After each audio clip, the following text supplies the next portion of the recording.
Hello students, हम लोग IRPW manual पढ़ रहे थे ना, इंडियन रेलवे परमानेंट वे मैनुअल में हम लोग duty of assistant divisional engineer ADM पढ़ लिए थे। आज हमारा टॉपिक क्या है?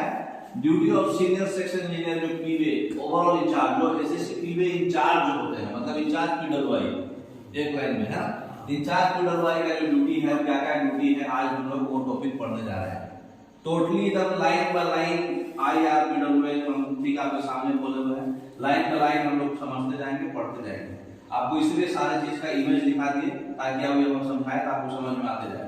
ठीक है, तो देखिए पहला हमारा क्या ड्यूटी रहेगा एसएससी पीवे इंचार्ज को। हम लोग एसएससी पीवे इंचार्ज को जनरली PWI, पुराने जमाने में बोलते थे PWI, मतलब CPWI, चीफ PWI है ना, चीफ परमानेंट पे इंस्पेक्टर पुराने जमाने में बोलते थे।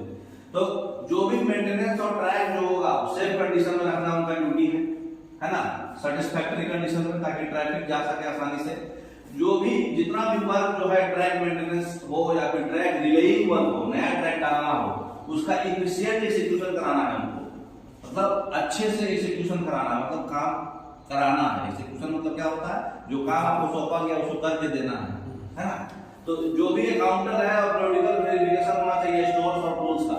उनके पास स्टोर्स में जितना भी मटेरियल्स है, उनके पास इक्विपमेंट जितना भी टूल्स है, सारे टूल्स को हर 6 महीने में वेरिफिकेशन करना है और अकाउंटर भी करना है, मतलब उसका अमाउंट कौन कितना पैसे का था, हमारे पास कितना है, कितना खराब हो गया और कितना और हमको चाहिए, सब पैसा के साथ मटेरियल का क्वांटिटी और उसके कॉस्ट का भी क्वांटिटी।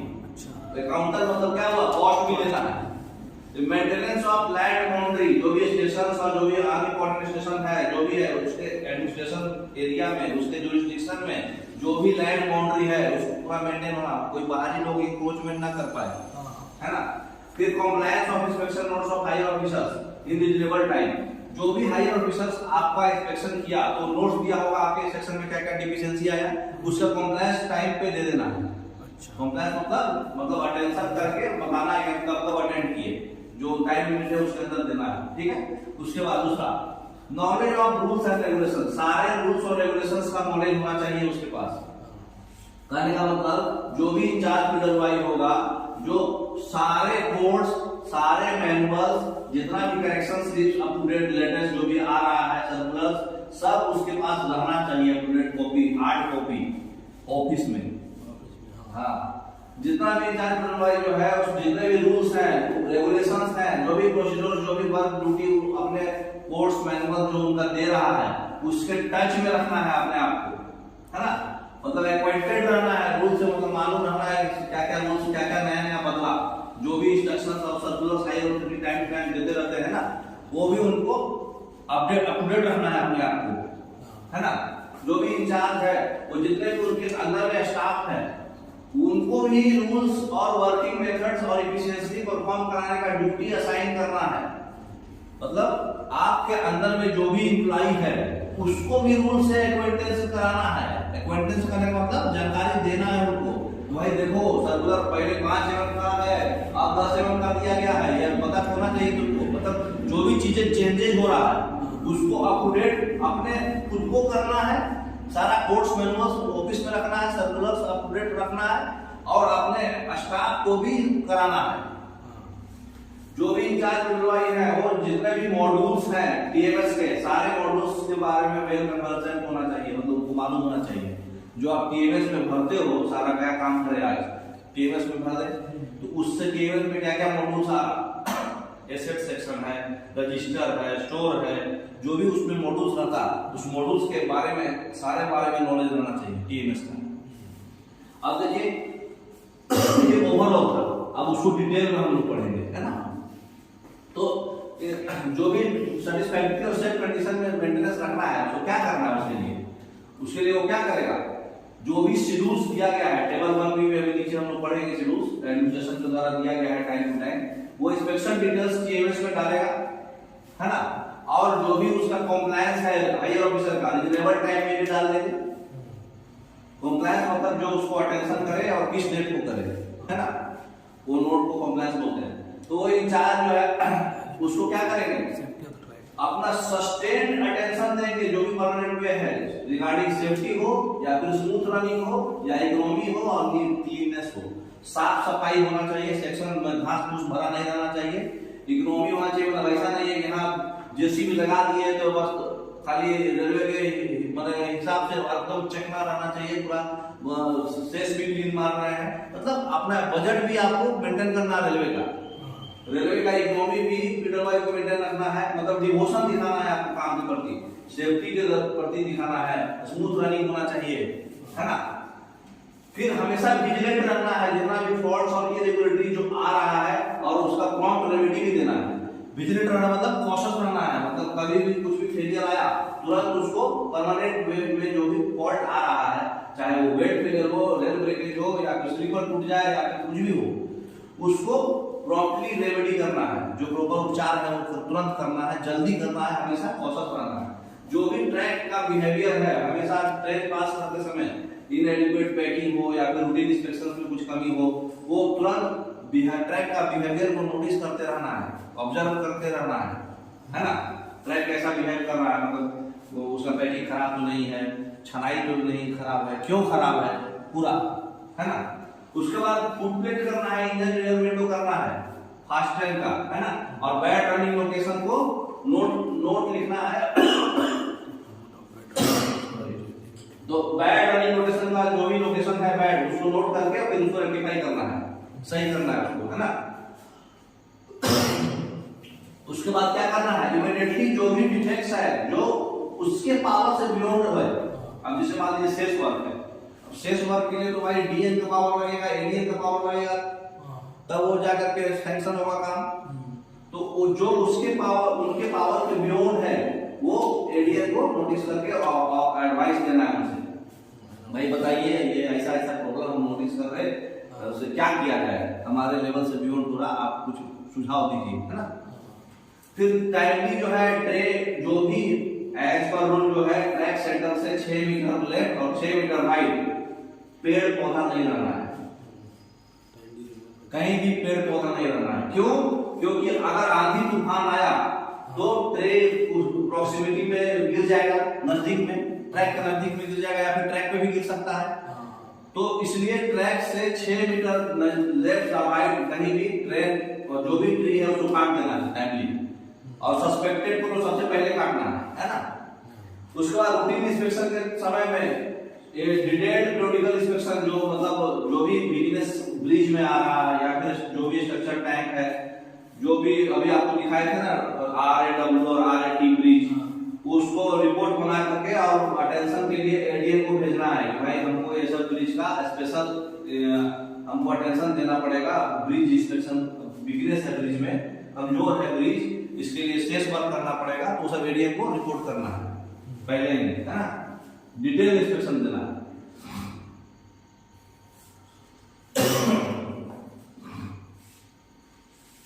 उसके बाद क्या है हमारा, उनके पास जो है LWR और CWR का प्रॉपर फंक्शनिंग का नॉलेज होना चाहिए कि भाई उसका क्या प्रीरिक्विजिट्स है, मतलब क्या जरूरतें हैं उसका LWR का, है ना, पहले और बाद में क्या क्या प्रिकॉशंस लेना पड़ेगा हमको उसको मेंटेन करने के लिए, है ना, और स्ट्रिक्टली फॉलो करना है, और उनके अंडर में जो भी स्टाफ है उसको स्ट्रिक्टली डिसिप्लिन में मेंटेन करके फॉलो कराना है, ठीक है। तो जो भी इंचार्ज है वो क्या करेंगे, जितने भी ट्रैक मेंटेनेंस वर्क है जिसके लिए वो रिस्पांसिबल है, ऑथराइज है, वो सबको सुपरवाइज करेंगे बहुत अच्छे तरीके से, ठीक है।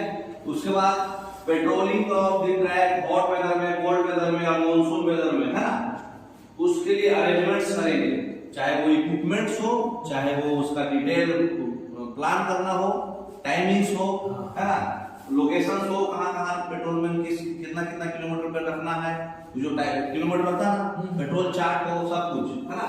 मोबाइल वॉचमैन रखना है जहां जरूरत है, स्टेशनरी वॉचमैन रखना है ना, जहां भी जरूरत है, तो प्रॉपर इक्विपमेंट देना हो उनको, है ना।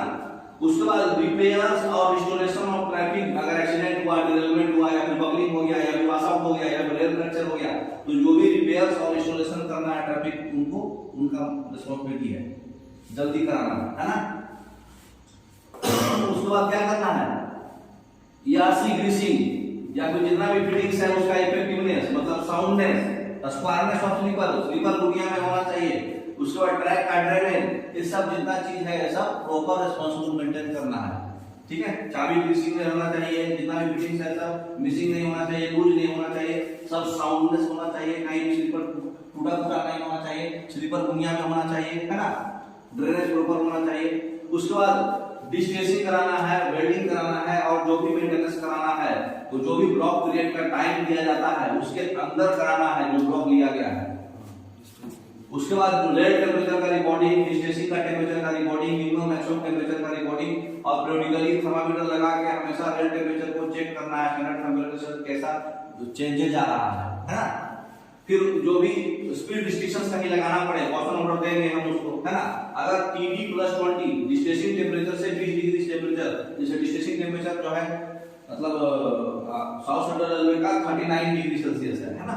अच्छा, 34 डिग्री सेल्सियस ऐसे मीन टेम्परेचर होता है, उससे 5 डिग्री एक्स्ट्रा हम लोग डिस्टेंसिंग वेरिएशन में लेते हैं। तो 39 + 20 59, 34 ही मानो, 34 मीन टेम्परेचर है, तो 34 + 20 54, तो 54 डिग्री टेम्परेचर से ज्यादा अगर टेम्परेचर हो गया तो मेंटेनेंस वर्क जो है जो कंसोलिडेशन पीरियड बोलते हैं इसको, तो ये कंसोलिडेशन पीरियड में ट्रैक को क्वेश्चन ऑर्डर देना पड़ेगा। उस समय आप मेजर वर्क नहीं कर पाएंगे, मैक्सिमम वर्क जो है इसके अंदर वाले टेम्परेचर में ही होता है। इससे बढ़ गया टेम्परेचर या फिर TD - 30 मतलब 4 डिग्री सेल्सियस चाहे 10 डिग्री सेल्सियस के नीचे टेम्परेचर चला गया ठंडी में, उस समय भी आप रेगुलर मेंटेनेंस वर्क है वो नहीं करना है, क्वेश्चन ऑर्डर लगाना है अगर जरूरत है तो, है ना। उसके बाद प्रॉपर ब्लास्ट सेक्शन मेंटेन करना है ना। ब्लास्ट को रिकूप करना है। रिकूप यानी रिकूप मतलब क्या होता है? मिसिंग फिटिंग रिकूपिंग, रिकूपिंग मतलब जहां जरूरत है वहां डालना, है ना, कमी को पूरा करना। तो ब्लास्ट को रिकूप करना मतलब ब्लास्ट की कमी को पूरा करना, है ना, as per standard blast profile. Monsoon से पहले, अरे समर से पहले, समर में ही ब्लास्ट का ज्यादा जरूरत है क्योंकि वो ब्लास्ट क्या करेगा, उसको पकड़ के रखेगा, भागने नहीं देगा रेलवे को, है ना। नेक्स्ट जो भी इंचार्ज है वो किसके रिस्पांसिबल है, जो परमानेंट में मटेरियल्स है या इक्विपमेंट है जो मेंटेनेंस के लिए जो उनके अंडर में काम कर रहे हैं, तो जितने भी मटेरियल्स और इक्विपमेंट, मशीन हो, है ना, इक्विपमेंट मतलब मशीन टूल जो भी है, सब चीज का प्रोक्यूरमेंट जो है इंचार्ज का ड्यूटी है। प्रोक्यूरमेंट मतलब लेना, दूसरे जगह से मंगाना या फिर उसको सैंक्शन कराना, मतलब बाहर से मंगाना, कहीं से भी, है ना। फिर जो भी AWR है, CWR है, उसका रिकॉर्ड का मेंटेनेंस रखना एज पर परफॉर्मा जो दिया गया है, अपडेट आपको दिखाया है ना, ACJ में कैसे मेजरमेंट करते हैं वो अपडेट रखना है। अब देखिए इंस्पेक्शन कैसे करेगा, ब्रिज का इंस्पेक्शन मेंटेनेंस करेगा, है ना। जो भी ब्रिज है उसको पूरा फुटपाथ की तरह चल के फिर उसका जो रन ऑफ है साल में एक बार मॉनसून से पहले इंस्पेक्शन करना है, ठीक है। इंडियन रेलवे ब्रिज मैनुअल पारा नंबर 1101 में ही लिखा हुआ है पूरा डिटेल कैसे करना है ना। उसके बाद जो है ट्रैक का इंस्पेक्शन, अप्रोच का इंस्पेक्शन, सारे टनल का इंस्पेक्शन, कटिंग्स का इंस्पेक्शन, ये सब मॉनसून से पहले करना है। जो भी रेमेडियल एक्शन अगर जरूरत पड़ रहा है तो ले लेना है ना। और जो जितना भी साइड ड्रेन का क्लीनिंग है मॉनसून से पहले, टनल में, कटिंग्स में, सब जगह ड्रेन का क्लीनिंग का रिस्पांसिबिलिटी उनका है, सब मॉनसून से पहले साल पहले करा लेना है, ठीक है। ट्रैक और टनल का हो गया, जितना भी इंस्ट्रक्शंस दिया हुआ है मैनुअल्स में या लोकल इंस्ट्रक्शन जो हाई अथॉरिटी का जो ट्रैक को मेंटेन करने के लिए घाट सेक्शंस में या कटिंग्स में या हाई बैंक्स, 5 मीटर से ज्यादा हाइट जो बैंक होता है उसको हाई बैंक बोलते हैं। हाँ, 5 मीटर बैंक समझ रहे हैं ना, शेष का हाइट ग्राउंड लेवल से, तो उसको 5 मीटर से ज्यादा उसको हाई बैंक बोलते हैं। तो घाट सेक्शन है, कटिंग्स है, हाई बैंक्स है या फिर वल्नरेबल सेक्शन है, तो वहां पे जो भी मैनुअल्स में रिकॉर्ड है वो देना है आपको, तो आपको वो मेंटेन करना है ना। वल्नरेबल सेक्शन में जो भी मेंटेन करना है, जो हाई अथॉरिटी जो कुछ नोट्स लेके गया है वो भी मेंटेन करना है। ट्रैक मशीन में क्या करना है, ट्रैक मशीन की उनको पूरा मॉनिटर करना है, उनका प्रोग्रेस, उनका क्वालिटी आउटपुट आना चाहिए। मतलब एक मशीन अगर 1 घंटे में 1.5 किलोमीटर करती है तो 1.5 किलोमीटर आना है, आपकी जिम्मेवारी है लाना। मशीन तो भाई मशीन है, वो तो करेगा ही। आप अगर उसको जाम ब्लास्ट नहीं दोगे या फिर सारा पट्टी खोल कर रखोगे, आरी का पट्टी खोल कर रखोगे तो मशीन मारेगा ही 1 घंटे में 1.5 किलोमीटर, है ना। तो वो प्री वर्क और पोस्ट वर्क प्रॉपर प्लानिंग करके आप सेक्शन में मेंटेन कराना है, क्वालिटी आउटपुट लेना है ना। और जितना भी प्री रिक्विजिट्स है, जो जरूरत है, प्री ब्लॉक, ब्लॉक से पहले का काम, ड्यूरिंग ब्लॉक, ब्लॉक के काम, पोस्ट ब्लॉक, ब्लॉक के बाद का काम, जो भी एक्टिविटी है ट्रैक मशीन का क्वालिटी आउटपुट के लिए इंश्योर करना है, सारा प्री रिक्विजिट्स मतलब प्लानिंग जो है कर लेना है आपको।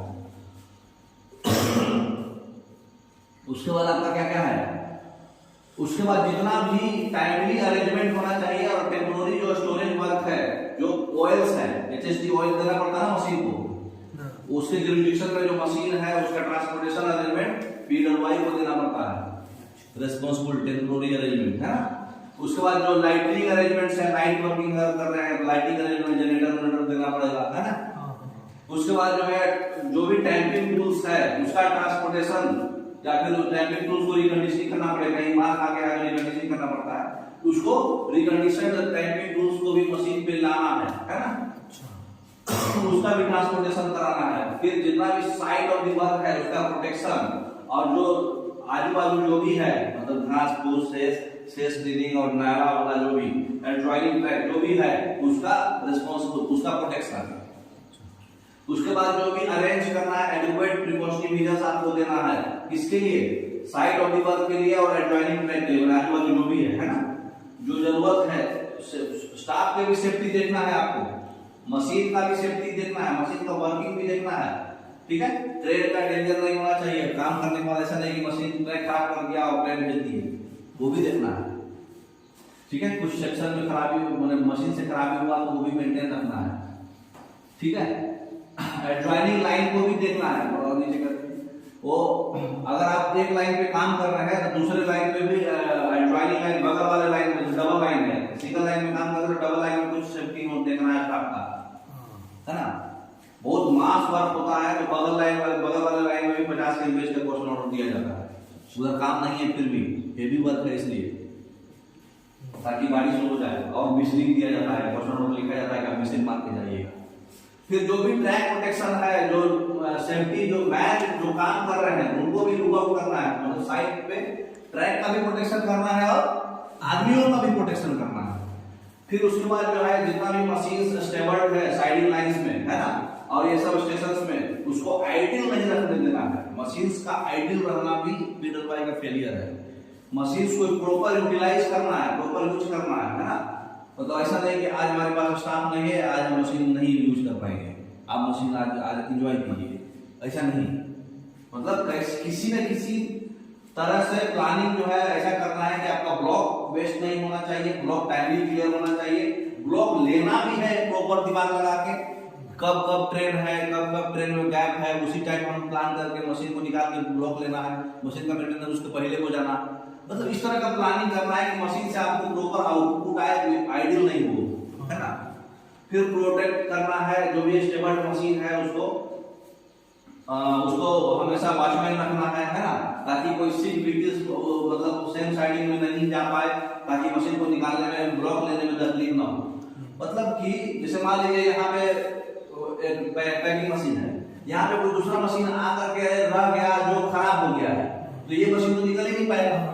तो ये भी आपको ध्यान देना है कि जो सिक मशीन है चाहे सिक व्हीकल्स है वो आगे ना आए, ये सब भी आपको प्लानिंग में देखना है ना, ताकि ब्लॉक लेने में आपको तकलीफ ना हो। तो अदर डिपार्टमेंट के साथ एसएनटी, ओएचई, ट्रैफिक, तो अदर डिपार्टमेंट से ट्रैफिक डिपार्टमेंट होता है, जिसको आप क्या बोलते हैं ऑपरेटिंग डिपार्टमेंट, है ना। तो इलेक्ट्रिकल डिपार्टमेंट, फिर एसएनटी डिपार्टमेंट, ये सबसे कोऑर्डिनेट करना है, क्योंकि उससे आपको स्मूथ वर्किंग कराना है, उनसे आपको ब्लॉक लेना है, उनसे आपको मतलब ओएचई से आपको काम लेना है, एसएनटी से आपको काम लेना है ना। तो वो सब डिपार्टमेंट का कोऑर्डिनेशन और मतलब मेल मिलाप अच्छा रखना है। फिर जितना भी पॉसिबल एक्शन ले ताकि ब्लॉक जो है आप जो भी है ब्लॉक क्लियरली टाइम पे करें, है ना। और जो भी मशीन्स का ब्रेकडाउन हुआ तो उसको भी रिपेयर कर पाए एक बार टाइम पर। तो मशीन का भी बारे में नॉलेज होना चाहिए, तो ब्रेकडाउन होने को क्या क्या जरूरत पड़ता है ना। जो भी ट्रैक मशीन्स है, जो भी उसका शेड्यूल्स है, उसके आइटम्स का जो चेकलिस्ट है उसके आधार पर उसको भी इंस्पेक्शन करना है। Indian railway track machine manual के आधार पर वो टेबल नंबर 1 भी बताएगा अभी आपको। फिर जो भी प्लान्स है, एस्टिमेट्स है, जितना भी ट्रैक मशीन्स का जो प्रपोजल देना है एएन के फर्दर सैंक्शन कराने के लिए, ताकि उसका टेंडरिंग हो सके, टेंडर कर सके, फर्दर एक्शन के लिए प्लान जो भी है एस्टिमेट जितना पैसा लगेगा इंडियन को हर साल देना है ना। उसके बाद जो अभी ट्रैक वर्क है उसको एग्जीक्यूशन करना है, मॉनिटर करना है, ठीक है। टेंडर का भी जो टेंडर है उस कितना हुआ, कितना शेड्यूल्स बाकी है, कितना प्लान अप्रूव हुआ, कितना और अप्रूव कराना है, उसको टाइमली मेजरमेंट करना है, बिल भी टाइमली प्रिपेयर कराना है, प्रॉपर टेस्ट चेक करना है, क्वालिटी चेक करना है ना। नेक्स्ट स्पेशल वर्क्स, जो कुछ काम कभी कभी क्या होता है, कोई काम कमेंस करने से पहले जो है जितना भी मटेरियल्स है, टूल्स है जो उसके पास है उसको चेक करना है ना। तो फिर नेक्स्ट स्पेशल वर्क्स में मटेरियल्स टूल्स चेक कर लेना है पहले कि हाँ भाई ये काम करने जा रहे हैं, जैसे डिस्कसिंग करने जा रहे हैं, मेरे पास रोलर्स है कि नहीं, चाबी है कि नहीं, लाइनर्स है कि नहीं, ग्रीस है कि नहीं, फिर घन है कि नहीं, मतलब ये सब आइटम जो भी काम करने जा रहे हैं उससे रिलेटेड जो वर्क है वो आपके पास है कि नहीं, ताकि काम में बाधा ना आए। फिर जितना भी लेबर को ऑर्गेनाइज करा के एफिशिएंट मैनर में काम लेना है, और सारे मटेरियल्स जो रिसीव करें उसका डिटेल अकाउंट होना चाहिए वर्क को इश्यू करने के लिए। जो भी इंचार्ज है वो सिग्नल जो है स्पेसिफाइड डिस्टेंस पे लगा है कि नहीं, फ्रैगमेंट्स अगर कहीं आप इक्विपमेंट के साथ लगा के रखे हैं काम से तो वो फ्रैगमेंट जो है प्रॉपर उसको रूल्स पता है कि नहीं, है ना। तो कम से कम महीने में एक बार उससे क्वालिटी और क्वांटम ऑफ वर्क चेक करना है, ठीक है। प्रोग्रेस रिपोर्ट जो है पीरियडिकली जो है भेजते रहना है डिवीजन में, है ना। फिर वेल्डिंग का क्वालिटी, जो फ्रैक्चर्स अवॉइड ना हो उसके लिए मतलब स्टेचिंग कराना, एटी वेल्डिंग का क्वालिटी सेक्शन में, ये सब इंचार्ज का ही काम होता है। वो इक्विपमेंट के साथ जो भी टीम वेल्डिंग टीम जा रही है उसके पास इक्विपमेंट सही है कि नहीं, कंप्लीट है कि नहीं, गुड कंडीशन में है कि नहीं, है ना। उसके बाद जो रिस्पांसिबिलिटी जो फ्रैक्चर्स ना हो उसके लिए जो सेक्शन में सारा इंचार्ज का होना चाहिए, मतलब यूएसएफडी टीम के साथ अच्छा करके रखना है, हर 3 महीने में फ्रैक्चर से पहले उनको इंस्पेक्शन करना है ना। फिर जो भी फ्रैक्चर्स हो रहा है सेक्शन में उसको जो है इंचार्ज जो है यूएसएफडी टेस्ट हुआ है कि नहीं, गुड था कि सही था, है ना। जो भी मतलब रिपेयर्स और मेंटेनेंस जो भी ड्राइंग मशीन्स का है, छोटा छोटा मशीन जो होता है, कटिंग मशीन, ड्रिलिंग मशीन, उसका भी मेंटेनेंस और रिपेयर्स कराना इंचार्ज का ही काम होता है, ठीक है। अगला क्या है, जितना भी आप बलास्ट पर देखिए, जितना भी मटेरियल्स जो मतलब आपका पीवे मेंटेनेंस में जरूरत होता है, मतलब जितना भी मेंटेनेंस वर्क हो, sleeper renewal, rail renewal, fittings renewal, destressing, bad spot को अटेंशन करना हो, ओवरहॉलिंग, लेवल क्रॉसिंग पे, ओवरहॉलिंग मतलब पैकिंग, लेवल क्रॉसिंग दब जाता है ना, हर साल करना पड़ता है, हर साल लेवल क्रॉसिंग को ओवरहॉलिंग करना पड़ता है, साल में एक बार मिनिमम। अच्छा, ओवर मतलब ऊपर ओवरहॉलिंग मतलब कि लेवल क्रॉसिंग जैसे बहुत दिन से जैसे ट्रैक खराब होता है तो आप बार बार उठा के पैकिंग मार देते हैं। लेवल क्रॉसिंग खराब हुआ कैसे मारोगे उठा के पैकिंग, उसको पूरा खोदोगे, पैकिंग मारोगे मशीन से, है ना, तो उसको बोलते हैं ओवरहॉलिंग। साल में एक बार करना है। ऑयलिंग, ग्रीसिंग, जितना भी जॉइंट्स है, ईआरसी है, फ्रैक्चर जहां जहां हो रहा है उसका अटेंशन, रूट जॉइंट का अटेंशन, एसीजे का अटेंशन, अभी सब दिखाया आपको पिक्चर में, स्विच का अटेंशन, क्रॉसिंग का रिप्लेसमेंट, रेल्स का रिप्लेसमेंट, स्लीपर का ट्रांसपोर्टेशन, रेड डॉली से ट्रांसपोर्टेशन, या फिर मटेरियल्स का हैंडलिंग, है ना, बलास्ट का handling, rails, sleepers unloading, ballast unloading, rail unloading, ये सब जो है स्टैंडर्ड प्रोविजन जो दिया हुआ है इंडियन रेलवे मैनुअल में या फिर जनरल सब्सिडरी रूल दिए के साथ में प्रॉपर सेफ्टी के साथ ट्रेन का वर्किंग स्टाफ का भी सेफ्टी के साथ ये कराना है।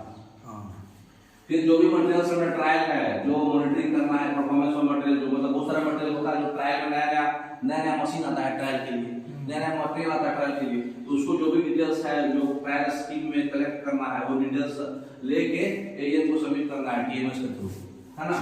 जो बलास्ट का मेजरमेंट है, बलास्ट का मेजरमेंट भी एडीएन के डायरेक्शन पे मेजरमेंट रिकॉर्ड करेगा, है ना, उसका रिकॉर्ड जो है रखेंगे, है ना, ट्रैक का ट्रेन आउट करने के लिए, ताकि ब्लास्ट का स्प्रेडिंग मेंटेन कर ले, मतलब फैल रहा है जहां ब्लास्ट वहां बॉक्सिंग कराएंगे, है ना। तो ये सब चीज भी उनको मेंटेन करना है।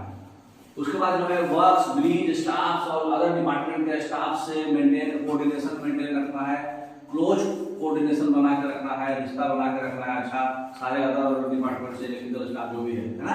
और उसके बाद यूएसएफडी का टेस्ट चेक करना है ना। फिर स्टोर से कम एक टेस्टिंग में एक बार जरूर उनका टेस्टिंग करना है हाई अथॉरिटी के साथ, ठीक है।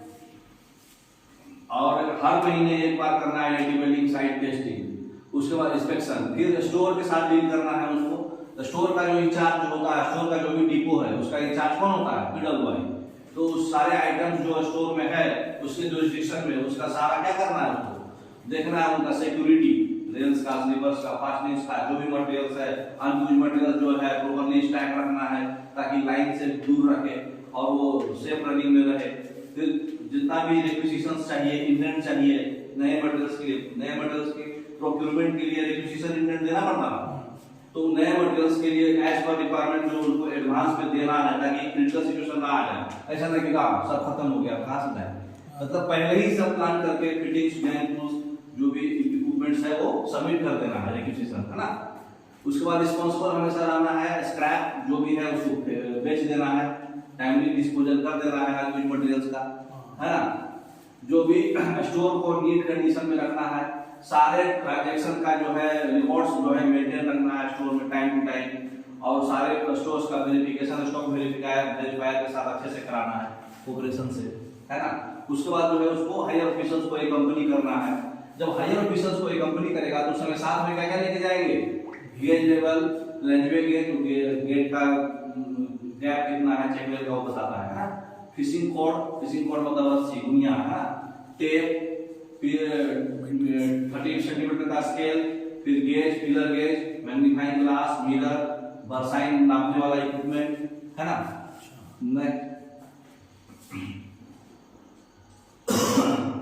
उसके बाद आपका इंस्पेक्शन हैमर, थर्मामीटर, ये सब आइटम लेके जाना है। उसके साथ साथ आपके पास टीआरसी का, ओएमएस का, ओसिलोग्राफ का जो भी रजिस्ट्रेशन आपके जुरिस्डिक्शन में चला है उसका जो नोट्स है और कब कब अटेंड किए, है ना, उसका और क्या क्या आपका एक्शंस दिए रेक्टिफाई करने के लिए वो पूरा डिटेल्स। उसके बाद जो भी मतलब सबका ट्रेनिंग, जो आपके अंदर में जितने भी स्टाफ है उनका टाइम पे ट्रेनिंग हो, टाइम पे पीएमई हो जाए, टाइम पे रिप्रेशर कोर्स हो, है ना, वो सब उसके अकॉर्डिंगली प्रोग्राम के अनुसार हो जाए। उसके बाद जितना भी पीरियड सुपरवाइजर्स है, स्टाफ्स है, उनका रिप्रेशर कोर्स जो भी ट्रेनिंग्स है उसे एज पर शेड्यूल होना चाहिए, ठीक है, उसको इंस्ट्रक्शन दे देना है उसको। फिर जितना भी जो ट्रैकमैन है, गेटमैन है, कीमैन है, पेट्रोलमैन है, स्टेशनरी वॉचमैन है, उनका जो स्पेसिफिक जो भी ड्यूटी है उनको काउंसलिंग करना है ना, सेफ्टी और प्रोटेक्शन बताना है, अप्रोप्रिएट स्टेज पे बताना है वेपन, ताकि मेंटेनेंस प्रैक्टिस ज्यादा बेटर हो, है ना। और चेक करते रहना फ्रीक्वेंट इंटरवल पे ट्रॉली से या फिर कोई ऑन फूट या फिर इंजन इंस्पेक्शन से। फिर स्टाफ मैटर से डील करना है, वो क्या करेगा, स्टाफ से क्या करेगा, स्ट्रिक्ट डिसिप्लिन मेंटेन रखेगा, सर्विस और लीव रिकॉर्ड स्टाफ का मेंटेन रखेगा, जितना भी स्टाफ मेडिकल एग्जामिनेशन में है उसको फिर भेजेगा टाइमली, है ना। स्टाफ जो उनके अंदर में है मेडिकल एग्जामिनेशन होना चाहिए एज पर रूल। उसके बाद उनका जो भी सप्लाई करना है, uniform, winter jacket, safety suit और ये सब टाइमली सप्लाई करना है। जो भी पीवे का जो वेजेज एक्ट है, गवर्नमेंट का जो कंपनसेशन एक्ट है, एचओईआर है, तो सब एक्ट जो है टाइम टू टाइम जो है फॉलो करना है, कंप्लाई करना है। कहने का मतलब जो भी रिलीवन पेमेंट का वेजेज एक्ट है, मतलब एक लेबर को कम से कम 400 रुपया मिलना चाहिए एक दिन में। एक लेबर को आप 8 घंटे से काम ज्यादा नहीं ले सकते, एक लेडी एम्प्लॉय को आप 6 बजे के बाद काम नहीं ले सकते। मतलब इस तरह का जो बेसिक रूल है, आवर्स ऑफ एम्प्लॉयमेंट, उसका वेजेज, वर्कमैन का कंपनसेशन, ये सब सुधार करते रहना है और फॉलो करना है। वेजेज जो आप लेबर से काम कराओगे ना, गैंग स्टाफ के अलावा जो पास इशू करना है, बिल पेमेंट करना है, जो भी एडमिनिस्ट्रेशन देगा उसको प्रॉम्प्टली। फिर प्रॉपर गेटमैन पेट्रोलमैन जो है उसका जो है ट्रैक मेंटेनेंस, उसका जो भी सिलेक्शन करना है, किसको कहां पोस्ट करें, है ना। फिर जो भी वैकेंसी है कीमैन गैंगमैन गार्डियन का वो प्रोसेस करके वैकेंस करना है ना। फिर अपील्स और जो भी प्रेजेंटेशन कोई दिया है उसको डील करना है। कुछ डीएआर लगा, मतलब कुछ डिसिप्लिनरी रूल आप लगा दिए किसी के अगेंस्ट, तो अपील दिया तो उसको भी डील करना है ना। फिर इन इमरजेंसी में क्या करना है, एक्सीडेंट हो गया या फिर ब्रीच हो गया, मतलब ब्रिज बह गया या फिर जिस पर ट्रेन अफेक्ट हो रहा है ना, तो सबसे क्विकेस्ट मीन से आपको वहां पहुंचना है और जो भी मटेरियल्स है और मैन है वहां साइड पे अरेंज करके वहां पहुंचना है, मटेरियल्स भी और मैन पावर भी। तो उससे एक्सीडेंट रिलीफ इक्विपमेंट भी वहां पहुंचाना है, जो भी पॉसिबल मेजर्स है ताकि ट्रैफिक जल्दी रिस्टोर कर सके, है ना। उसके बाद जो है आप एक्सट्रीम वेदर में क्या करोगे, एक्सट्रीम वेदर में तो बहुत ज्यादा ठंडी, बहुत ज्यादा गर्मी, उसमें एक रेलवे इफेक्टिव वर्क जो भी है उसका हिस्ट्री बनाइएगा। फिर रेलवे लोकेशन का हिस्ट्री बनाइएगा, कहां कहां स्टेशनरी वॉचमैन पोस्ट करना है उसको भेजेंगे। फिर प्रिपरेटरी वर्क बना के कंप्लीट करेंगे और जो भी प्रिकॉशन है वो लेंगे, है ना। फिर क्या है हमारा प्रिकॉशन लेंगे मानसून से पहले, फिर समर में, विंटर में। फिर प्रॉपर वॉच रखेंगे हमेशा वल्नरेबल लोकेशंस को, है ना, खराब लोकेशन पे। फिर पेट्रोलिंग अरेंज करेंगे हॉट वेदर में, कोल्ड वेदर में, मानसून में, एज पर इंस्ट्रक्शन। और पेट्रोल चार्ट इशू करेंगे, डिवीजन से इशू करवाएंगे, है ना। इंचार्ज जो है जो भी पेट्रोल बुक है, इक्विपमेंट है, जो मतलब ट्रैकमैन को पेट्रोल डिप्लॉय करने से पहले प्रॉपर उनको ट्रेनिंग देगा, काउंसलिंग करेगा, है ना। वो स्टेशनरी वॉचमैन को भी एक्सट्रीम वेदर में डिप्लॉय करेगा जहां जरूरत है, एसेसरी इक्विपमेंट के साथ, है ना, जो भी नेसेसरी इक्विपमेंट है उनके साथ। फिर जो भी ऑनगोइंग वर्क है, कंस्ट्रक्शन हो चाहे आरबीएनएल हो, ये भी उनका जो है ऑनगोइंग वर्क का इंस्पेक्शन कराना है। फुट प्लेट ट्रॉली इंस्पेक्शन, ये सब क्वालिटी चेक करके जितना ज्यादा से ज्यादा वो करना है, ठीक है। यार्ड जो भी है उसको अपकीप रखना है, बढ़िया नीट एंड क्लीन रखना है स्टेशन को, ठीक है। प्रत्येक साल जो है मतलब जब पेड़ पकने लगते हैं उससे पहले सब क्लीन रखना है। जहाँ भी इंजीनियरिंग कॉन्ट्रैक्टर का मटेरियल जो है प्रॉपर स्टैक करके रखना है, प्रॉपर डिमार्केशन भी करना है, उनका मटेरियल का नाम दे देना है, कौन क्या है, कितना क्वांटिटी है ना, टीडी मैनर में रहना, एकदम साफ सुथरा मैनर में। फिर इंचार्ज को रिस्पांसिबल है लाइट बाउंड्री का मेंटेन करना, इंक्रोचमेंट नहीं होना चाहिए, आउटसाइडर कोई इंक्रोचमेंट नहीं करते, है ना। मतलब कोई हड़प ना ले आपका जमीन, है ना, उसको इमीडिएट एक्शन लेना है। कोई हड़प भी लिया तो मेंटेनेंस, जितना भी रिकॉर्ड्स है सबको मेंटेनेंस रखना है, अपकीप रखना है, अपडेट रखना है, टीएमएस हो चाहे office record, register, store laser जो भी है ना। उसके बाद इंचार्ज जो है जितना भी टीएमएस में डाटा है अपडेट करना है, अप्रोप्रिएट फील्ड का सारे इंस्पेक्शन का। और उसके बाद जो है एक्टिविटीज का, है ना।